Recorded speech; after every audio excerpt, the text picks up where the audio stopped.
Hi hello, എല്ലാവർക്കും Angel ക്രിയേഷനിലേക്ക് സ്വാഗതം. നമ്മളിന്നിവിടെ തയ്യാറാക്കാൻ പോകുന്നത് കോളിഫ്ലവർ തോരനാണ്.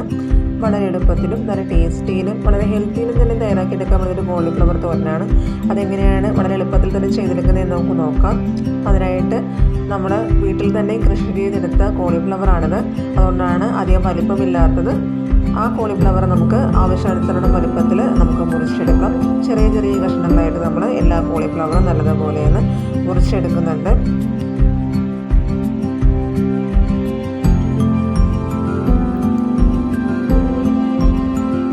ഇനി നമുക്ക് ഒരു ചട്ടി അടുപ്പത് ചൂടാൻ വയ്ക്കാം. ചട്ടി ചൂടാകുമ്പോൾ അതിലേക്ക് ആവശ്യത്തിന് വെളിച്ചെണ്ണ ഒഴിച്ചു കൊടുക്കാം. വെളിച്ചെണ്ണ ചൂടാകുമ്പോൾ അതിലേക്ക് 1 ടീസ്പൂൺ കടുകിട്ട് നന്നായിട്ട് പൊട്ടിച്ചെടുക്കാം.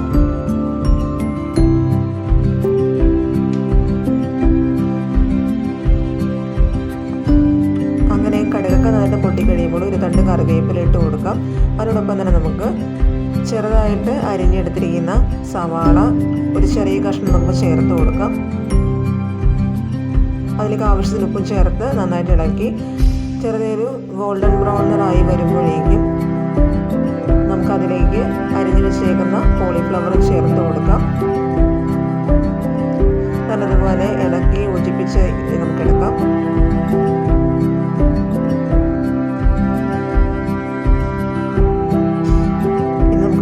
വേഗത്തിന് വേണ്ടി നടച്ച് വെച്ച് വേവിക്കാം. ആ സമയം കൊണ്ട് നമുക്കൊരു 1 കപ്പ് തേങ്ങ, 1 നുള്ള് മഞ്ഞൾപ്പൊടി, 3 പച്ചമുളക്, 1 നുള്ള് നല്ല ജീരകം, 2 അല്ലി വെളുത്തുള്ളി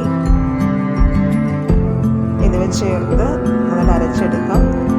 ഇനി നമുക്കത് വേവിച്ചെടുത്തേക്കുന്ന കോളിഫ്ലവറിലേക്ക് ചേർത്ത് കൊടുക്കാം. നല്ലതുപോലെ ഇളക്കി യോജിപ്പിച്ച് കൊടുക്കാം.